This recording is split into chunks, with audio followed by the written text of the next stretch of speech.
Hi guys, ನಾವು ಇವಾಗಿನ ವಿಡಿಯೋದಲ್ಲಿ ಏನನ್ನ ತಿಳ್ಕೊಳಕ್ ಹೋಗ್ತಾ ಇದೀವಿ ಅಂತಂದ್ರೆ second PUC business studies annual plan ಹೇಗಿರುತ್ತೆ ಅನ್ನೋದನ್ನ ತಿಳ್ಕೊಳ್ತೀವಿ. ಅಥವಾ ನೀವ್ ಇನ್ನೂ ಒಂದ್ ಏನಂತ ಅನ್ಕೊಳ್ಬಹುದು ಅಂತಂದ್ರೆ ರೋಡ್ ಮ್ಯಾಪ್ ಅಂತಂತಾನು ಅನ್ಕೊಳ್ಬಹುದು. ಏನಂತಂದ್ರೆ ರೋಡ್ ಪ್ಲಾನ್ ಅಂತಂದ್ರೆ ಇನ್ ಸಿಂಪಲ್ ವರ್ಡಿಂಗ್ಸ್ ಅಲ್ಲಿ ಹೇಳ್ಬೇಕು ಅಂತಂದ್ರೆ ನೀವು ಈಗ ಸೆಕೆಂಡ್ ಇಯರ್ ಓದ್ತಾ ಇರ್ತೀರಾ. ಈ ಒಂದು ವರ್ಷದಲ್ಲಿ ಯಾವ್ಯಾವ ಚಾಪ್ಟರ್ ನ ಯಾವ್ಯಾವ ಟೈಮ್ ಅಲ್ಲಿ ಓದ್ತೀರಾ, ಅದಾದ್ಮೇಲೆ ಯಾವಾಗ ಟೆಸ್ಟ್ ಕಂಡಕ್ಟ್ ಆಗುತ್ತೆ, ಎಕ್ಸಾಮ್ಸ್ ಗಳು ಯಾವಾಗ ಬರುತ್ತೆ, ಮಿಡ್ ಟರ್ಮ್ ಎಕ್ಸಾಮಿನೇಷನ್ ಯಾವಾಗ ಬರುತ್ತೆ, ದಸರಾ ಹಾಲಿಡೇಸ್ ಯಾವಾಗ ಬರುತ್ತೆ, ಪ್ರಿಪರೇಟರಿ ಯಾವಾಗ ಬರುತ್ತೆ, ಲ್ಯಾಬೊರೇಟರಿ ಎಕ್ಸಾಮ್ಸ್ ಗಳು ಯಾವಾಗ ಬರುತ್ತೆ, ಫೈನಲ್ ಎಕ್ಸಾಮ್ ಗಳು ಯಾವಾಗ ಬರ್ತಾ ಹೋಗುತ್ತೆ, ಇದ್ರ ಮಧ್ಯದಲ್ಲಿ ಕಾಲೇಜ್ ಅಲ್ಲಿ ಏನೇನ್ ಆಕ್ಟಿವಿಟೀಸ್ ಗಳು ನಡೀತಾ ಹೋಗುತ್ತೆ, ಇಂಟರ್ನಲ್ ಅಸೆಸ್ಮೆಂಟ್ ಆಗಿರ್ಬೋದು, ಕಾಲೇಜ್ ಇವೆಂಟ್ಸ್ ಗಳಾಗಿರ್ಬೋದು, ಅದಕ್ಕೆ ಸಂಬಂಧಪಟ್ಟಂಗೆ ಇವತ್ತಿನ ವಿಡಿಯೋ ಆಗಿರುತ್ತೆ. ಸೊ ಗೈಸ್, ಇದಕ್ಕಿಂತ ಮುಂಚೆ ನಾನು ಏನಂತಂದ್ರೆ ನೀವು ಬಿಸ್ನೆಸ್ ಸ್ಟಡೀಸ್ ಚಾಪ್ಟರ್ ಅಲ್ಲಿ second year business studies 11 chapters ಓದ್ತೀರಾ, ಮತ್ತೆ ಪ್ರತಿಯೊಂದು ಚಾಪ್ಟರ್ ಅಲ್ಲಿ ಏನೇನನ್ನ ಇನ್ ಡೆಪ್ತ್ ಆಗಿ ಕಲಿತೀರಾ ಅಂತ ಅಂದ್ಬಿಟ್ಟು ಈಗಾಗಲೇ ಒಂದು ವಿಡಿಯೋನ ಮಾಡಿ ಅಪ್ಲೋಡ್ ಮಾಡಿದೀನಿ. ಅದ್ರದ್ದು ಮೇಲ್ಗಡೆ ಡಿಸ್ಪ್ಲೇ ಬರ್ತಾ ಇರ್ಬೋದು. ಆ ವಿಡಿಯೋನ ನೋಡ್ಕೊಂಡು ಕಂಪ್ಲೀಟ್ ಆಗಿ ಅದಾದ್ಮೇಲೆ ಈ ವಿಡಿಯೋಗೆ ಜಂಪ್ ಆಗಿ. ಏನಕ್ಕೆ ಅಂತಂದ್ರೆ ಎರಡಕ್ಕೂ ಸ್ವಲ್ಪ ಲಿಂಕ್ ಇದೆ.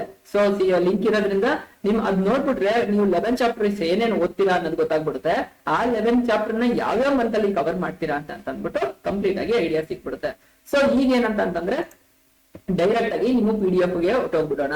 ಇದು ಡಿಪಾರ್ಟ್ಮೆಂಟ್, ನೀವು PUC ಡಿಪಾರ್ಟ್ಮೆಂಟ್ ಏನ್ ಓದ್ತಿರಲ್ಲ ಆ ಡಿಪಾರ್ಟ್ಮೆಂಟ್ ಕೊಟ್ಟಿರ್ತಕ್ಕಂತಹ ಸರ್ಕ್ಯುಲರ್ ಆಗಿದೆ.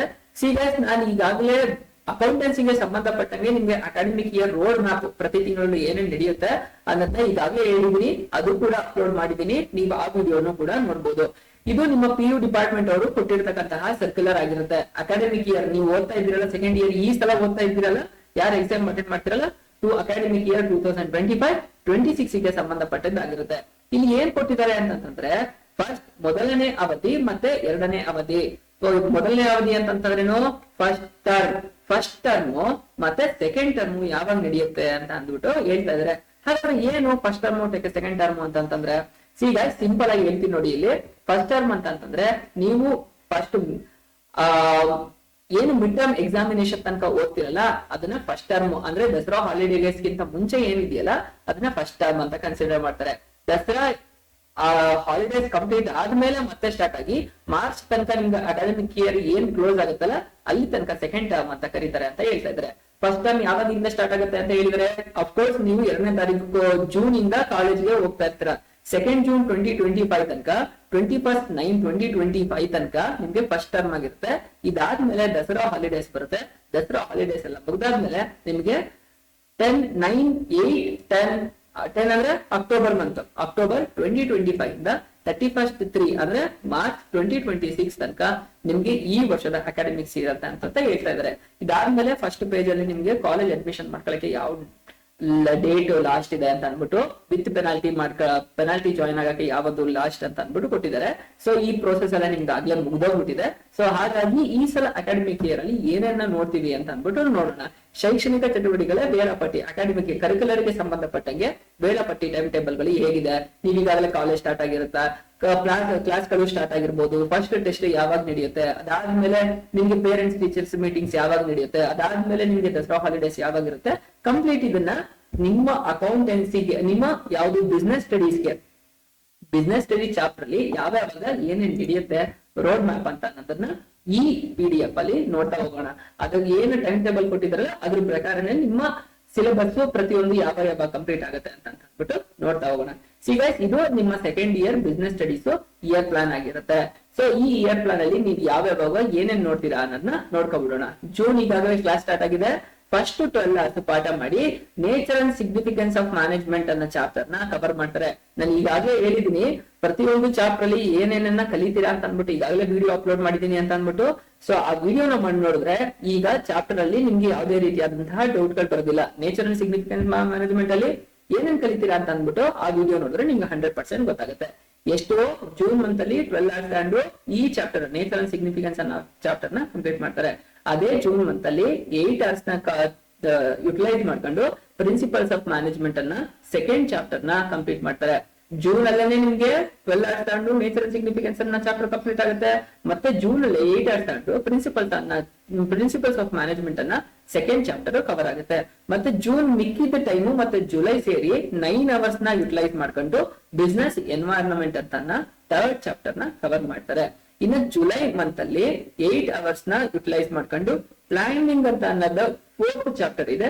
ಈ 4th ಚಾಪ್ಟರ್ ನೀವು ಕಲ್ತ್ಕೊಳ್ತೀರಾ. ಸಿ ಗೈಸ್, ನಾನು ಈಗಾಗಲೇ ಹೇಳಿದೀನಿ ನಿಮ್ಗೆ ಸೆಕೆಂಡ್ ಇಯರ್ ಬಿಸ್ನೆಸ್ ಸ್ಟಡೀಸ್ ಅಲ್ಲಿ ಎಷ್ಟು ಚಾಪ್ಟರ್ ಓದ್ತೀರಾ, ಟೋಟಲ್ 11 ಚಾಪ್ಟರ್ಸ್ ನ ಓದ್ತೀರಾ. ಸೊ ಇದನ್ನ ತುಂಬಾ ಈಸಿಯಾಗಿ ನೆನ್ಪಿಟ್ಕೊಳ್ಳೋ ಟೆಕ್ನಿಕ್ ಯಾವ ತರದ್ದು ಅಂತ ಅಂದ್ಬಿಟ್ಟು ಈಗ ಆ ವಿಡಿಯೋದಲ್ಲಿ ಹೇಳಿದೀನಿ. ಎಷ್ಟು ಸಿಂಪಲ್ ಆಗಿ ನಾನು ಹೇಗ್ ನೆನ್ಪಿಟ್ಕೊಂಡಿದ್ದೀನಿ ಅಂತ ಅಂದ್ಬಿಟ್ಟು ನಾನು ಈಗ ಹೇಳ್ತೀನಿ. ನೀವು ಆ ವಿಡಿಯೋದಲ್ಲಿ ಯಾವ ತರ ನೆನ್ಪಿಟ್ಕೊಳ್ಬೇಕು ಅನ್ನೋ ಪ್ರೋಸೆಸ್ ನ ಕಲ್ತ್ಕೊಳ್ಳಿ. ನಾನು ನೆನ್ಪಿಟ್ಕೊಂಡಿದ್ದು ಹೇಗೆ ಸಿಂಪಲ್ ಆಗಿ ಅಂತ ಹೇಳ್ಬಿಡ್ತೀನಿ ನೋಡಿ. ನಾನೇನ್ ನೋಡ್ಕೊಳ್ತಾ ಇಲ್ಲ ಎಲ್ಲೂ, ನಾನು ಡೈರೆಕ್ಟ್ ಆಗಿ ನಿಮ್ಮ ಹತ್ರನೇ ನೋಡ್ಕೊಂಡು ಹೇಳ್ತಾ ಇರೋಂಥದ್ದು. Nature and significance of management, principles of management, business environment, planning, organizing, staffing, directing, controlling, financial management, marketing, consumer protection. ಇಷ್ಟ 11 ಚಾಪ್ಟರ್ಸ್ ನ ನೀವು ನೆನ್ಪಿಟ್ಕೊಳ್ಳೋದ್ ಕಷ್ಟನಾ, ಕನ್ಫ್ಯೂಸ್ ಮಾಡ್ಕೊಳ್ದಂಗೆ ಆರಾಮ್ಸೆ ಈಸಿಯಾಗಿ ನೆನ್ಪಿಟ್ಕೊಳ್ಬಹುದು. ನೀವು ಯಾವ ತರ ಟೆಕ್ನಿಕಲಿ ನೆನ್ಪಿಟ್ಕೊಳ್ಬೇಕು ಅಂತ ಅಂದ್ಬಿಟ್ಟು ಆ ವಿಡಿಯೋದಲ್ಲಿ ನೋಡ್ರೆ ಗೊತ್ತಾಗುತ್ತೆ. ಸೊ 11ನೇ ಚಾಪ್ಟರ್ ಹೋಗೋದು.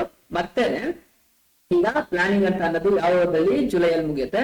ಜುಲೈ ಮತ್ತೆ ಆಗಸ್ಟ್ ಅಲ್ಲಿ 12 ಅವರ್ಸ್ ನ ತಗೊಂಡು ನಿಮ್ಗೆ ಆರ್ಗನೈಸಿಂಗ್ ಅಂತ ಒಂದು ಚಾಪ್ಟರ್ ಇದೆ. ಇದು 5th ಚಾಪ್ಟರ್. ಇಲ್ಲಿ ತನಕ ಗೈಸ್ ಫಸ್ಟ್ 5 ಚಾಪ್ಟರ್ಸ್ ಏನಿದೆಯಲ್ಲ ಇದು ನಿಮ್ಗೆ ಫಸ್ಟ್ ಟೆಸ್ಟ್ ತನಕ ಕವರ್ ಆಗುತ್ತೆ. ಫಸ್ಟ್ 5 ಚಾಪ್ಟರ್ಸ್ ನಿಮ್ಗೆ ಫಸ್ಟ್ ಟೆಸ್ಟ್ ಬರುತ್ತೆ. ಹಾಗಾಗಿ ನೀವು ಫಸ್ಟ್ ಬರ್ತಕ್ಕಂತಹ 5 ಚಾಪ್ಟರ್ಸ್ ನೀವು ಕಂಪಲ್ಸರಿಯಾಗಿ ಓದ್ಲೇಬೇಕಾಗತ್ತೆ. ಯಾವಾಗ ನಿಮಗೆ ಬರುತ್ತೆ 11/8/2025 ಇಂದ 14/8/2025 ತನಕ ನಿಮ್ಮ ಟೆಸ್ಟ್ ಕಂಡಕ್ಟ್ ಆಗುತ್ತೆ. ಅದಾದ್ಮೇಲೆ ವ್ಯಾಲ್ಯೂಯೇಷನ್ ನಡೆಯುತ್ತೆ. ವ್ಯಾಲ್ಯೂಯೇಷನ್ ಎಲ್ಲ ನಡೆದಾದ್ಮೇಲೆ ಪೇರೆಂಟ್ಸ್ ಟೀಚಿಂಗ್ ಮೀಟಿಂಗ್ ನ ಇರ್ತಾರೆ. ಗೈಸ್, ಒನ್ ಮೋರ್ ಥಿಂಗ್ ಏನಂತ ಅಂದ್ರೆ ಅದನ್ನ ಕ್ಲಾರಿಫೈ ಮಾಡ್ಲಿಕ್ಕೆ ಇಷ್ಟಪಡ್ತೀನಿ. ನಿಮ್ಮ ಕಾಲೇಜಲ್ಲಿ ನಿಮ್ಮ ಅಂಡರ್ಸ್ಟ್ಯಾಂಡಿಂಗ್ ಪರ್ಪಸ್ ಅಂತ ಆಗ್ಲಿ ಅಥವಾ ಇನ್ನು ಏನಂತಂದ್ರೆ ನೀವು ಇನ್ನು ಜಾಸ್ತಿ 100 out of 100 ಸ್ಕೋರ್ ಮಾಡ್ಲಿ ಅನ್ನೋ ಒಂದು ಇಂಟೆನ್ಷನ್ ಅಲ್ಲಿ ಏನ್ ಮಾಡ್ಬೋದು ಅಂದ್ರೆ ಪ್ರತಿಯೊಂದು ಯೂನಿಟ್ಸ್ ಗಳಾದ್ಮೇಲೆ ಯೂನಿಟ್ ಟೆಸ್ಟ್ ಅಂತ ಮಾಡ್ಬೋದು. ಅದ್ರ ಜೊತೆ ನಿಮ್ಗೆ ಅಸೈನ್ಮೆಂಟ್ ಟಾಪಿಕ್ಸ್ ಏನೇನ್ ಇದೆಯಲ್ಲ ಅದನ್ನ ಕಂಪ್ಲೀಟ್ ಆಗಿ ಮಾಡ್ತಾ ಇರ್ತಾರೆ. ಸೊ ನೀವು ಅಸೈನ್ಮೆಂಟ್ ಕೂಡ ಪೆಂಡಿಂಗ್ ಇಲ್ಕೊಳಕ್ ಹೋಗ್ಬೇಡಿ, ಬೇಗ ಬರ್ದು ಸಬ್ಮಿಟ್ ಮಾಡ್ಕೊಡಿ. ನಿಮ್ಮ ಲೆಕ್ಚರ್ಸ್ ಗಳಿಗೆ ಹೆಲ್ಪ್ ತಾಳಿ ಆದಷ್ಟು ಬೇಗ ಸಬ್ಮಿಟ್ ಮಾಡಿ. ಎಕ್ಸಾಮ್ ತನಕ ಯಾವ್ದೇ ಕಾರಣಕ್ಕೂ ಬರ್ಡನ್ ಇಟ್ಕೊಳಕ್ ಹೋಗ್ಬೇಡಿ ಅಂತ ಈಗಲೇ ಹೇಳ್ತಾ ಇದ್ದೀನಿ. ಸಿ ಗೈಸ್, ಎಲ್ಲಿ ತನಕ ಆಯ್ತು ನಿಮ್ಗೆ ಫಸ್ಟ್ ಟೆಸ್ಟ್ ತನಕ ಕಂಪ್ಲೀಟ್ ಆಗಿದೆ. ಇನ್ನ ನೆಕ್ಸ್ಟ್ ಏನಂತಂದ್ರೆ ಸೆಪ್ಟೆಂಬರ್ ಇಂದ ಮತ್ತೇನೆ ನಿಮ್ಗೆ ಸೆಪ್ಟೆಂಬರ್ ಅಲ್ಲಿ 16 hours ಯೂಸ್ ಮಾಡ್ಕೊಂಡು ಸ್ಟಾಫಿಂಗ್ ಅಂತ ಒಂದು ಚಾಪ್ಟರ್ ನ ಕವರ್ ಮಾಡ್ತಾರೆ. ಇನ್ನು ಮತ್ತೆ ಸೆಪ್ಟೆಂಬರ್ ಅಲ್ಲಿ 12 hours ನ ಯುಟಿಲೈಸ್ ಮಾಡ್ಕೊಂಡು ಡೈರೆಕ್ಟಿಂಗ್ ಅಂತ ಇನ್ನೊಂದು 7th ಚಾಪ್ಟರ್ ನ ನಿಮ್ಗೆ ಕವರ್ ಮಾಡ್ತಾರೆ. ಅದಾದ್ಮೇಲೆ ಯಾವಾಗ ಸೆಪ್ಟೆಂಬರ್ ನಿಮ್ಗೆ ಈ ಸಲ ಏನ್ ಬಂದಿದೆ, ದಸರಾ ಹಾಲಿಡೇಸ್ ಬಂದಿದೆ. ಇಷ್ಟು 7 ಚಾಪ್ಟರ್ ತನಕ ಕವರ್ ಆದ್ಮೇಲೆ ದಸರಾ ಹಾಲಿಡೇಸ್ ನಿಮ್ಗೆ 22nd ಸೆಪ್ಟೆಂಬರ್ 2025 ಇಂದ 7/10/2025 ತನಕ ನಿಮ್ಗೆ ದಸರಾ ಹಾಲಿಡೇಸ್ ಇರುತ್ತೆ. ಈ ದಸರಾ ಹಾಲಿಡೇಸ್ ಆದ್ಮೇಲೆ 8th ನಿಮ್ಗೆ ಕಾಲೇಜು ರಿಓಪನ್ ಆಗುತ್ತೆ. ನಿಮ್ಮ ಸಿಲೆಬಸ್ ಮತ್ತೆ ಟೈಮ್ ಟೇಬಲ್ ನ ಎಲ್ಲ ನೋಡ್ಕೊಂಡು ಕೆಲವು ಕಾಲೇಜ್ಗಳಲ್ಲಿ ಇನ್ನು ಬೇಗ ಅಥವಾ ಕಡಿಮೆ ರಜೆನು ಕೊಡ್ಬೋದು. ಓಕೆನಾ. ಇನ್ನ ಏನಂತಂದ್ರೆ ಅಕ್ಟೋಬರ್ ಮಂತ್ ಅಲ್ಲಿ 7 hours ನಿಮ್ಗೆ ಕ್ಲಾಸ್ ನಡೆಯುತ್ತೆ. ಅದ್ರಲ್ಲಿ ನಿಮ್ಗೆ ಕಂಟ್ರೋಲಿಂಗ್ ಅಂತ ಚಾಪ್ಟರ್ ನ ಕವರ್ ಮಾಡ್ತಾರೆ. ಇಷ್ಟು ಗೈಸ್, ಈಗ ಮೇಲ್ಗಡೆಯಿಂದ ಏನ್ ನೋಡಿದ್ರಲ್ಲ ಫಸ್ಟ್ 8 ಚಾಪ್ಟರ್ಸ್ ಇದೆಯಲ್ಲ ಇಲ್ಲಿಂದ ಸ್ಟಾರ್ಟ್ ಆಗಿ ಇಲ್ಲಿ ತನಕ 8 ಟೋಟಲ್ ಎಷ್ಟು ಚಾಪ್ಟರ್ಸ್, 8 ಚಾಪ್ಟರ್ಸ್ ಅಥವಾ ಯೂನಿಟ್ಸ್. ಈ ಯೂನಿಟ್ಸ್ ಎಲ್ಲ ಸೇರಿ ನಿಮ್ಗೆ ಮಿಡ್ ಟರ್ಮ್ ಎಕ್ಸಾಮಿನೇಷನ್ ಕಂಡಕ್ಟ್ ಆಗುತ್ತೆ. ಯಾವಾಗ ಕಂಡಕ್ಟ್ ಆಗುತ್ತೆ ಆಗ್ಲೇ ಹೇಳಿದೀನಿ, ಅಕ್ಟೋಬರ್ ಅಲ್ಲಿ ಕಂಡಕ್ಟ್ ಆಗುತ್ತೆ ಎಕ್ಸಾಮ್. ಮಿಡ್ ಟರ್ಮ್ ಎಕ್ಸಾಮಿನೇಷನ್ 9/10/2025 ಇಂದ 27 ಅಕ್ಟೋಬರ್ 2025 ತನಕ ನಿಮ್ಮ ಎಕ್ಸಾಮ್ಗಳು ಮಿಡ್ ಟರ್ಮ್ ಎಕ್ಸಾಮಿನೇಷನ್. ಅಲ್ಲಿ ತನಕ ಫಸ್ಟ್ 8 ಚಾಪ್ಟರ್ಸ್ ಕವರ್ ಆಗಿರುತ್ತೆ. ಅದಾದ್ಮೇಲೆ ನಿಮ್ದು ಎಕ್ಸಾಮ್ ವ್ಯಾಲ್ಯೂಯೇಷನ್ ಎಲ್ಲ ಮುಗಿದು ಪೇರೆಂಟ್ ಟೀಚಿಂಗ್ ಮೀಟಿಂಗ್ ನ ಕರೀತಾರೆ. ಗೈಸ್, ಆಮೇಲೆ ಇನ್ನೂ ಒಂದು ಇನ್ಫಾರ್ಮೇಶನ್, ನೀವು ಸ್ಕೂಲ್ ಅಲ್ಲಿ ಇದ್ದಂಗೆ ಈಗಾಗಲೇ ಫಸ್ಟ್ ಇಯರ್ ಓದಿರ್ತೀರಾ, ನಿಮ್ಗೆಲ್ಲ ಐಡಿಯಾ ಇರುತ್ತೆ. ಎಲ್ಲಾ ಸಬ್ಜೆಕ್ಟ್ ಅಲ್ಲೂ more than 60% ಅಟೆಂಡೆನ್ಸ್ ನ ಮೇಂಟೈನ್ ಮಾಡಿ. ಯಾವುದೇ ಕಾರಣಕ್ಕೂ ಯಾವ್ದೋ ಒಂದ್ ಸಬ್ಜೆಕ್ಟ್ ಅಲ್ಲಿ ಜಾಸ್ತಿ ಮಾಡ್ಕೊಳ್ಳೋದು, ಇನ್ನೊಂದ್ ಸಬ್ಜೆಕ್ಟ್ ಅಲ್ಲಿ ಕಮ್ಮಿ ಮಾಡ್ಕೊಳ್ಳೋದು, ಆ ತರ ಮಾಡಕ್ಕೆ ಹೋಗ್ಬೇಡಿ. ಈಗಲೇ ಹೇಳ್ತಾ ಇದೀನಿ ನೋಡಿ, ಇಲ್ಲಿ ಎಲ್ಲಾ ಸಬ್ಜೆಕ್ಟ್ ಅಲ್ಲೂ 60 above% ಅಟೆಂಡೆನ್ಸ್ ನ ಇಟ್ಕೊಳ್ಳಿ. ಕಾಲೇಜ್ಗೆ ರೆಗ್ಯುಲರ್ ಆಗಿ ಅಟೆಂಡ್ ಮಾಡಿ. ಏನಕ್ಕೆ ಮಿಸ್ ಮಾಡ್ತೀರಾ, ಸುಮ್ಮನೆ ಬಂಕ್ ಹೊಡಿತಾ ಹೋಗ್ಬೇಡಿ ಅನ್ನೋದನ್ನ ಹೇಳಕ್ ಇಷ್ಟಪಡ್ತೀನಿ. ಓಕೆನಾ. ಇನ್ನು ಅಕ್ಟೋಬರ್ ಮತ್ತೆ ನವೆಂಬರ್ ಅಲ್ಲಿ 8 hours ತಾಳ್ತಾರೆ. ಅಲ್ಲಿ 9th ಚಾಪ್ಟರ್ ಆದಂತಹ ಫೈನಾನ್ಷಿಯಲ್ ಮ್ಯಾನೇಜ್ಮೆಂಟ್ ಅನ್ನೋ ಚಾಪ್ಟರ್ ನ ಕಂಪ್ಲೀಟ್ ಮಾಡ್ತಾರೆ ಅಕ್ಟೋಬರ್ ಮತ್ತೆ ನವೆಂಬರ್ ಅಲ್ಲಿ. ಅದಾದ್ಮೇಲೆ ನವೆಂಬರ್ ಡಿಸೆಂಬರ್ 21 hours ನ ಯುಟಿಲೈಸ್ ಮಾಡ್ಕೊಂಡು ಮಾರ್ಕೆಟಿಂಗ್ ನ ಚಾಪ್ಟರ್ ನ ಕವರ್ ಮಾಡ್ತಾರೆ. ಸಿ ಗೈಸ್, ಈ ಚಾಪ್ಟರ್ ಗೆ ನಿಮ್ಗೆ ಮೆಜಾರಿಟಿ ವೇಟೇಜ್ ಇರ್ತಕ್ಕಂಥದ್ದು ಎಕ್ಸಾಮ್ಗೆ ತುಂಬಾ ಜಾಸ್ತಿ ಕ್ವಶನ್ಸ್ ಗಳನ್ನ ನಿಮ್ಗೆ ಮಾರ್ಕೆಟಿಂಗ್, ಯಾಕಂದ್ರೆ 21 hours ಗಳು ನಿಮ್ಗೆ ಇದು ಪಾಠ ನಡೆಯುತ್ತೆ. ಹಾಗೇನೆ ಇದಕ್ಕೆ ವೇಟೇಜ್ ತುಂಬಾ ಜಾಸ್ತಿ ಇರುತ್ತೆ. ಇದಕ್ಕೆ ಈ ಚಾಪ್ಟರ್ ಇಂದ ಎಷ್ಟು ಮಾರ್ಕ್ಸ್ ಬರುತ್ತೆ ಅನ್ನೋದು ನೆಕ್ಸ್ಟ್ ಅಲ್ಲಿ ನಿಮ್ಗೆ ಚಾಪ್ಟರ್ ಇದು ಎಷ್ಟು ಬ್ಲೂ ಪ್ರಿಂಟ್ ಅನ್ನ ಒಂದು ವಿಡಿಯೋದಲ್ಲಿ ಅಪ್ಲೋಡ್ ಮಾಡಿದಾಗ ನಿಮ್ಗೆ ಕಂಪ್ಲೀಟ್ ಆಗಿ ಐಡಿಯಾ ಬರುತ್ತೆ. ನೆಕ್ಸ್ಟ್ ವಿಡಿಯೋದಲ್ಲಿ ನಾನು ಅದನ್ನ ಅಪ್ಲೋಡ್ ಮಾಡ್ತೀನಿ. ಇನ್ನು ಅದಾದ್ಮೇಲೆ ನಿಮ್ಮ ಸೆಕೆಂಡ್ ಟೆಸ್ಟ್ ಯಾವಾಗ ನಡೆಯುತ್ತೆ? ಡಿಸೆಂಬರ್ ಅಲ್ಲಿ ನಡೆಯುತ್ತೆ. ಯಾವಾಗಿಂದ ನಡೆಯುತ್ತೆ? 19 ಡಿಸೆಂಬರ್ 2025 ಇಂದ 23rd ಡಿಸೆಂಬರ್ 2025 ತನಕ ನಿಮ್ಗೆ ಸೆಕೆಂಡ್ ಟೆಸ್ಟ್ ನಡೆಯುತ್ತೆ. ಸೆಕೆಂಡ್ ಟೆಸ್ಟ್ ಆದ್ಮೇಲೆ ಅಲ್ಲಿ ಅಷ್ಟೊತ್ತಿಗೆ ನಿಮ್ಗೆ ಡಿಸೆಂಬರ್ ಮಂತ್ ಬಂದ್ಬಿಟ್ಟಿರುತ್ತೆ. ಈ ಡಿಸೆಂಬರ್ ಮಂತ್ ಅಲ್ಲಿ ಲಾಸ್ಟ್ ಉಳ್ಕೊಂಡಂತಹ 7 ಆರ್ಟ್ಸ್ ಯೂಸ್ ಮಾಡಿ ಕನ್ಸ್ಯೂಮರ್ ಪ್ರೊಟೆಕ್ಷನ್ ಆಕ್ಟ್ ಅನ್ನೋ ಒಂದು ಚಾಪ್ಟರ್ ನ ಕವರ್ ಮಾಡ್ತಾರೆ. ಇಲ್ಲಿವರೆಗೆ ಗೈಸ್ ಡಿಸೆಂಬರ್ ಒಳಗೆ ಅಟ್ ಎನಿ ಕಾಸ್ಟ್ ನಿಮ್ ಕಾಲೇಜ್ಗಳಲ್ಲಿ ಸಿಲೆಬಸ್ ನ ಕಂಪ್ಲೀಟ್ ಮಾಡಿರ್ತಾರೆ. ಇನ್ನು ಕೆಲವು ಕಾಲೇಜ್ಗಳಲ್ಲಿ ನವೆಂಬರ್ ಅಲ್ಲೇನೆ ಕಂಪ್ಲೀಟ್ ಮಾಡಿರ್ತಾರೆ. ಏನಕ್ಕೆ ಅಂತಂದ್ರೆ ಡಿಸೆಂಬರ್ ಅಲ್ಲಿ ನಿಮ್ಗೆ ಒಂದ್ 3-4 ನಿಮ್ ಕಾಲೇಜ್ ಕಡೆಯಿಂದಾನೆ ಏನ ಪ್ರಿಪರೇಟರಿ ಎಕ್ಸಾಮ್ ನ ಕಂಡಕ್ಟ್ ಮಾಡ್ತಾರೆ. ಯಾಕಂತಂದ್ರೆ ನಿಮ್ಗೆ ಒಳ್ಳೆ ಸ್ಕೋರ್ ತೆಗಿಸ್ಬೇಕು ಅಂತ ಅಂದ್ಬಿಟ್ಟು. ಅದಾದ್ಮೇಲೆ ಎಕ್ಸ್ಟ್ರಾ ಕ್ಲಾಸ್ ಗಳನ್ನ ತಗೊಳ್ಬಹುದು. ವೀಕ್ ಇರೋಂತವ್ರಿಗೂ ಕೂಡ ಜಾಸ್ತಿ ಕ್ಲಾಸ್ ಗಳನ್ನ ಕಂಡಕ್ಟ್ ಮಾಡ್ಬೋದು, ಬೇಗ ಸಿಲೆಬಸ್ ಕವರ್ ಮಾಡಿದ್ರೆ. ಇನ್ನು ಅದಾದ್ಮೇಲೆ ಮುಗಿಯುತ್ತೆ. ಯಾವಾಗ? ಡಿಸೆಂಬರ್ ಮುಗಿಯುತ್ತೆ. ಗೈಸ್ ಜನವರಿಲಿ ಯಾವಾಗ 5th Jan 2026 ಇಂದ 20th Jan 2026 ತನಕ ನಿಮ್ಗೆ ಫಸ್ಟ್ ಪ್ರಿಪರೇಟರಿ ಎಕ್ಸಾಮ್ ನಡೆಯುತ್ತೆ. ಓಕೆನಾ? ಇದು ಡಿಪಾರ್ಟ್ಮೆಂಟ್ ಅವರು ಕಂಡಕ್ಟ್ ಮಾಡ್ತಾ ಅಂತದ್ದು. ಯಾವುದು? ಸೆಕೆಂಡ್ PUC ಅವ್ರಿಗೆ ಪ್ರಿಪರೇಟರಿ ಎಕ್ಸಾಮು 5th Jan 2026 ಇಂದ 20th Jan 2026 ತನಕ ನಿಮ್ಗೆ ಪ್ರಿಪರೇಟರಿ ಎಕ್ಸಾಮ್ ನಡೆಯುತ್ತೆ. ಅದಾದ್ಮೇಲೆ ನೀವು ಲ್ಯಾಬ್ ಎಕ್ಸಾಮ್ ಯಾರ್ಯಾರಿಗಿರುತ್ತೆ? ಸೈನ್ಸ್ ಅವ್ರಿಗಿರುತ್ತೆ, ಕಾಮರ್ಸ್ ಅವ್ರಿಗೆ ಒಂದೇ ಒಂದ್ ಸಬ್ಜೆಕ್ಟ್ ಅದು ಆಫ್ ಮಾಡಿದ್ರೆ ಮಾತ್ರ. ಯಾವ್ದು ಕಂಪ್ಯೂಟರ್ ಸೈನ್ಸ್ ಯಾರು ತಗೊಂಡಿರ್ತಿರಲ್ಲ ನಿಮ್ಗೆ ಅವ್ರಿಗೆ ಲ್ಯಾಬ್ ಎಕ್ಸಾಮ್ಸ್ ಗಳಿರುತ್ತೆ. ಸೊ ಆ ಲ್ಯಾಬ್ ಎಕ್ಸಾಮ್ಸ್ ಗಳು ಯಾವಾಗ ನಡೆಯುತ್ತೆ? 21st Jan 2026 ಇಂದ 14 February 2026 ತನಕ ನಡೆಯುತ್ತೆ ಅಂತ ಹೇಳ್ತಿದ್ದಾರೆ. ಯಾವಾಗ ನಡೆಯುತ್ತೆ ಲ್ಯಾಬ್ ಎಕ್ಸಾಮು? 21st Jan 2026 ಇಂದ 14 February 2026 ತನಕ ನಡೆಯುತ್ತೆ. ಗೈಸ್ ನಿಮ್ದು ಯಾವಾಗ ಪ್ರಾಕ್ಟಿಕಲ್ ಎಕ್ಸಾಮ್ ಲ್ಯಾಬ್ ಎಕ್ಸಾಮ್ ಇರುತ್ತೆ ಅನ್ನೋದು ನೋಡ್ಕೊಂಡು ಕ್ಲಿಯರ್ ಕನ್ಫರ್ಮ್ ಮಾಡ್ಕೊಬಿಡಿ. ಓಕೆನಾ? ಈ ಡೇಟ್ ಮಧ್ಯದಲ್ಲಿ ಬರ್ತಾ ಹೋಗುತ್ತೆ.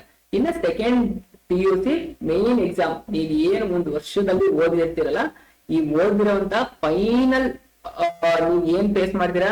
ಎಕ್ಸಾಮ್ ನ ಫೇಸ್ ಮಾಡ್ತೀರಾ. ಆ ಎಕ್ಸಾಮ್ ನ ಯಾವಾಗ ಕಂಡಕ್ಟ್ ಮಾಡ್ತಾರೆ ಅಂತಂದ್ರೆ 26 February 2026 ಇಂದ 21st March 2026 ತನಕ ನಿಮಗೆ ಎಕ್ಸಾಮ್ ನ ಕಂಡಕ್ಟ್ ಮಾಡಿ ನಿಮ್ಮ ಆನ್ಯುವಲ್ ಅಕಾಡೆಮಿಕ್ ಇಯರ್ ನ ಕಂಪ್ಲೀಟ್ ಆಗಿ ಮುಗಿಸ್ತಾರೆ. ಇದಾದ್ಮೇಲೆ ನಿಮ್ಗೆ ಒಂದ್ ಬಂತು ಎಕ್ಸಾಮ್ ವ್ಯಾಲ್ಯೂಯೇಷನ್ ನಾಗೆ ಟೈಮ್ ತಗೊಳ್ತಾರೆ. ಏಪ್ರಿಲ್ ಎಂಡ್ ಅಥವಾ ಮೇ ಫಸ್ಟ್ 10th ಒಳಗೆಲ್ಲ ನಿಮ್ಗೆ ರಿಸಲ್ಟ್ ನ ಅನೌನ್ಸ್ ಮಾಡ್ತಾರೆ. ಅದಾದ್ಮೇಲೆ ನೀವು ಕಾಲೇಜ್ ಅಡ್ಮಿಷನ್ ಪ್ರೊಸೆಸ್ಗೆ ನೀವು ಮುಂದೆ ಹೋಗ್ಬೋದಾಗಿದೆ. ಸೊ ಗೈಸ್ ಇದಾಗಿತ್ತು ನಿಮ್ಮ complete academic year road map ಯಾವುದಕ್ಕೆ? ಬಿಸ್ನೆಸ್ ಸ್ಟಡೀಸ್ ಸಬ್ಜೆಕ್ಟ್ ಗೆ ಸಂಬಂಧಪಟ್ಟಿದ್ದಾಗಿದೆ. ಸೊ ಇನ್ನು ನಿಮ್ಗೆ ಏನಾದ್ರು ಡೌಟ್ ಗಳಿದೆ ಅಂತಂದ್ರೆ ಕೇಳಿ, ಡೌಟ್ ನ ಕ್ಲಿಯರ್ ಮಾಡ್ತೀನಿ. ವಾಟ್ಸ್ಆಪ್ ಗ್ರೂಪ್ ಅನ್ನ ಕ್ರಿಯೇಟ್ ಮಾಡಿದೀನಿ, ವಾಟ್ಸ್ಆಪ್ ಗ್ರೂಪ್ ಜಾಯ್ನ್ ಆಗಿ. ಸೊ ನಿಮಗೆ ಬೇಕಾದಂತಹ ಇನ್ಪುಟ್ಸ್ ಎಲ್ಲ ಸಿಗ್ತಾ ಹೋಗುತ್ತೆ. ಇದಾಗಿತ್ತು ಇವತ್ತಿನ ವಿಡಿಯೋ ಮತ್ತೆ ಅಕಾಡೆಮಿಕ್ ಇಯರ್ ಪ್ಲಾನ್ ಮತ್ತೆ ರೋಡ್ ಮ್ಯಾಪ್. ಇನ್ನು ನೆಕ್ಸ್ಟ್ ವಿಡಿಯೋದಲ್ಲಿ ಕ್ವಶನ್ ಪೇಪರ್ ಪ್ಯಾಟರ್ನ್ ಯಾವ ತರ ಬರುತ್ತೆ, ಯಾವ್ಯಾವ್ದು ಈಗ ABCD ಪ್ಯಾಟರ್ನ್ ಇರುತ್ತಲ್ಲ, ಆ ABCD ಪ್ಯಾಟರ್ನ್ ನಲ್ಲಿ ನಿಮ್ಗೆ ಯಾವ ಪಾರ್ಟಿಗೆ ಎಷ್ಟೆಷ್ಟು ಮಾರ್ಕ್ಸ್ ಇರುತ್ತೆ, ಆಪ್ಷನ್ ಎಷ್ಟಿರುತ್ತೆ, ಎಷ್ಟು ಮಾರ್ಕ್ಸಿನ ಕ್ವಶನ್ ಗಳನ್ನ ಕೇಳ್ತಾರೆ ಅನ್ನೋದು ಎಲ್ಲಾನು ನೆಕ್ಸ್ಟ್ ವಿಡಿಯೋದಲ್ಲಿ ನೋಡೋಣ. ಅದ್ರ ನೆಕ್ಸ್ಟ್ ವಿಡಿಯೋದಲ್ಲಿ ಚಾಪ್ಟರ್ ವೈಸ್ ಅಲಾಟ್ಮೆಂಟ್ ಗೆ ಬ್ಲೂ ಪ್ರಿಂಟ್ ಅಂತ ಅಂತಂದ್ರೆ ಎಷ್ಟು ಮಾರ್ಕ್ಸ್ ಗಳು ಪ್ರತಿಯೊಂದಕ್ಕೂ ಚಾಪ್ಟರ್ ಗೆ ಆಗುತ್ತೆ ಅನ್ನೋದನ್ನ ಆ ವಿಡಿಯೋ ಒಂದು ನೋಡ್ಬಿಟ್ಟು ನೆಕ್ಸ್ಟ್ ರೆಗ್ಯುಲರ್ ಕ್ಲಾಸ್ ಗಳನ್ನ ಸ್ಟಾರ್ಟ್ ಮಾಡೋಣ.